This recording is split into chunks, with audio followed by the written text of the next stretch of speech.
السلام علیکم ورحمۃ اللہ وبرکاتہ۔ الحمد للہ رب العالمین والصلاة والسلام علی سید المرسلین، اما بعد فاعوذ باللہ من الشیطان الرجیم، بسم اللہ الرحمن الرحیم۔ برادران عزیز و معزز خواتین، آج کی اس نشست میں سورۃ الاعراف کی آیت نمبر 30 اور 31 کا ترجمہ و تفسیر پیش کرنے کی سعادت حاصل کی جائے گی۔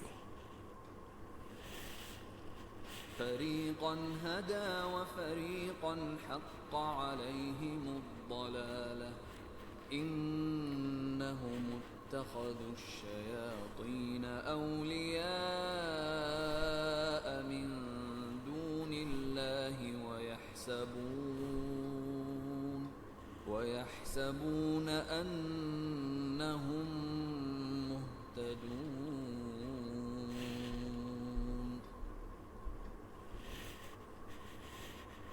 يا بني آدم خذوا زينتكم عند كل مسجد وكلوا واشربوا ولا تسرفوا إنه لا يحب المسرفين۔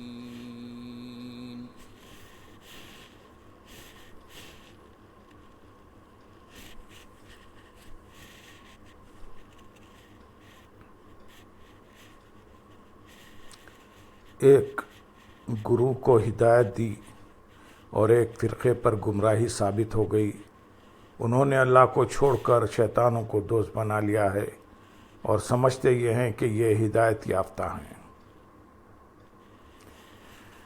یعنی تمام لوگ ایمان نہ لائیں گے، کچھ ایسے ہیں جنہیں اللہ تعالیٰ نے ایمان و معرفت کی ہدایت دی اور انہیں طاعت و عبادت کی توفیق دی۔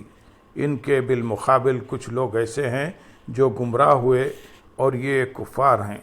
انہوں نے اللہ تعالیٰ کو چھوڑ کر شیطانوں کو دوست بنا لیا ہے۔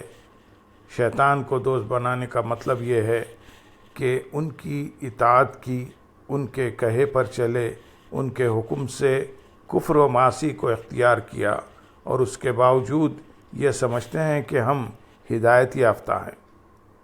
عمومی گمراہی سے بدتر گمراہی یہ ہوتی ہے کہ آدمی گمراہ ہونے کے باوجود خود کو ہدایت یافتہ سمجھے۔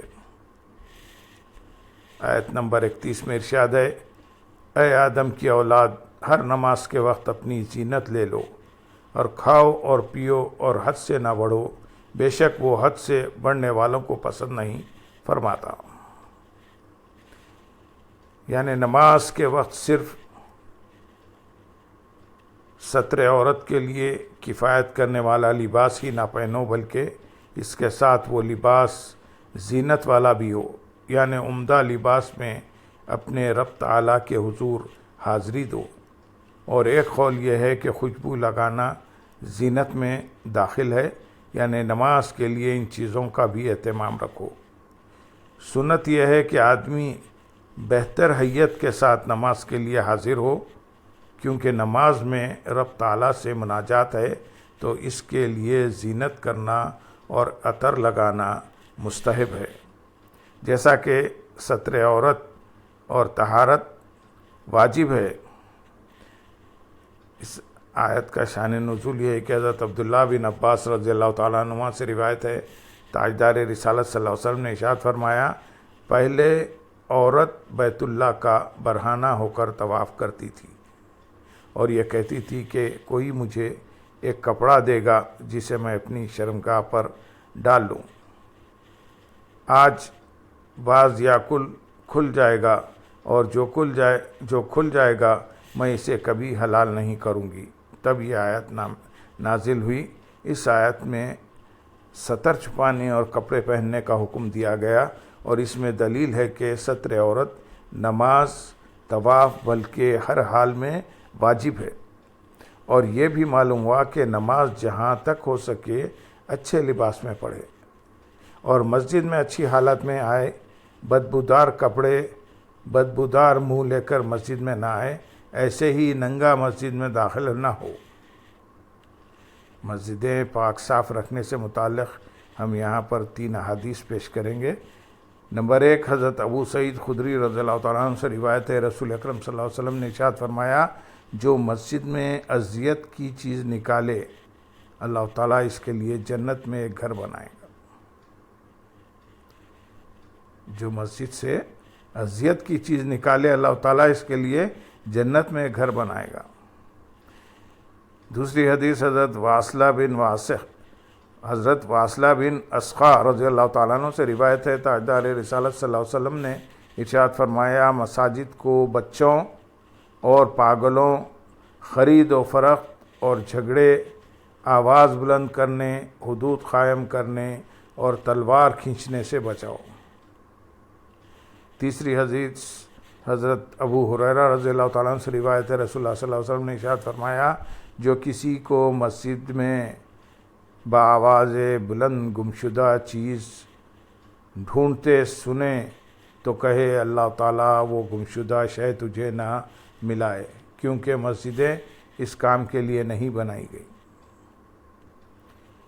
امام اعظم ابو حنیفہ حضرت نعمان بن ثابت رضی اللہ تعالیٰ عنہ نماز تہجد کے لیے بیش قیمت قمیص، پاجامہ، عمامہ اور چادر پہنتے تھے، جس کی قیمت 1500 درہم تھی۔ آپ رضی اللہ تعالیٰ عنہ ہر رات تہجد ایسے لباس میں پڑھتے تھے اور فرماتے تھے کہ جب ہم لوگوں سے اچھے لباس میں ملتے ہیں تو اللہ تعالیٰ سے اعلیٰ لباس میں ملاقات کیوں نہ کریں۔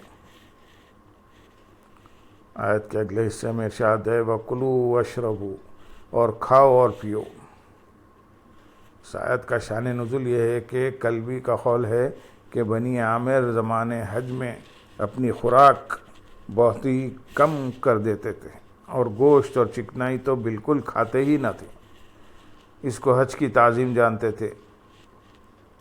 مسلمانوں نے انہیں دیکھ کر عرض کیا، یا رسول اللہ صلی اللہ علیہ وسلم، ہمیں ایسا کرنے کا زیادہ حق ہے۔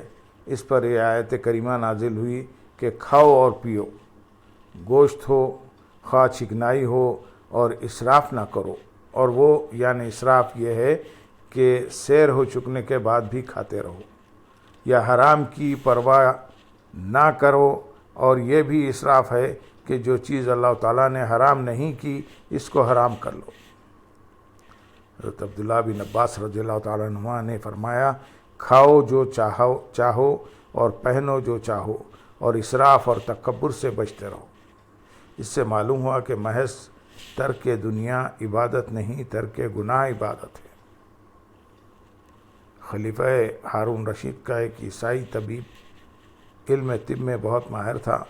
اس نے ایک مرتبہ حضرت علی بن حسین واقد رحمۃ اللہ علیہ سے کہا، علم 2 طرح کا ہے، ایک علم ادیان اور 2 علم ابدان، اور تم مسلمانوں کی کتاب قرآن پاک میں علم طب سے متعلق کچھ بھی مذکور نہیں۔ آپ رحمۃ اللہ